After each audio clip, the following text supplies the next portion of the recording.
ഈശോമിശിഹായ്ക്ക് സ്തുതിയായിരിക്കട്ടെ. പ്രിയമുള്ളവരെ, നാം നോമ്പിൻ്റെ രണ്ടാമത്തെ ആഴ്ചയിലേക്ക് പ്രവേശിച്ചിരിക്കുകയാണ്. നോമ്പിൻ്റെ കഴിഞ്ഞ ആഴ്ച നമ്മൾ വിശുദ്ധ കുരിശിൻ്റെ വഴി ചൊല്ലി പ്രാർത്ഥിച്ചു. ഈ ആഴ്ച നമ്മൾ പ്രത്യേകമായിട്ട് ധ്യാനിക്കുന്നത് അസീസിയിലെ വിശുദ്ധ ഫ്രാൻസിസിൻ്റെ സമാധാന പ്രാർത്ഥനയാണ്. നമുക്കറിയാം, പരിസ്ഥിതി ലയോ 14 മാർപ്പാപ്പ ഈ വർഷം വിശുദ്ധ ഫ്രാൻസിസ് അസീസിയുടെ ജൂബിലി വർഷമായിട്ട് പ്രഖ്യാപിച്ചിരിക്കുകയാണ്.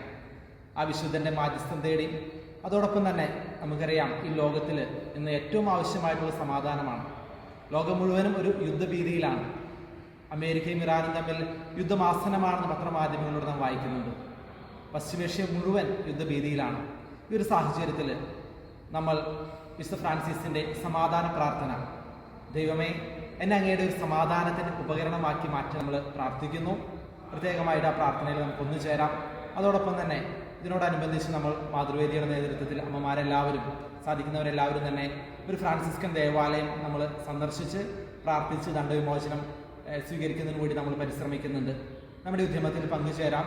എല്ലാവരെയും ഒരിക്കൽ കൂടി അസീസിലെ വിശുദ്ധ ഫ്രാൻസിസിൻ്റെ സമാധാന പ്രാർത്ഥന ചൊല്ലി ഈ ആഴ്ച മുഴുവനും ലോക സമാധാനത്തിന് വേണ്ടിയും നമ്മുടെ ഇടവകയിൽ, നമ്മുടെ കുടുംബങ്ങളിൽ സമാധാനം ഉണ്ടാകുന്നതിന് വേണ്ടിയിട്ട് നമുക്ക് ഈ ആഴ്ച പ്രാർത്ഥിക്കാം. ദൈവം നമ്മെ അനുഗ്രഹിക്കട്ടെ.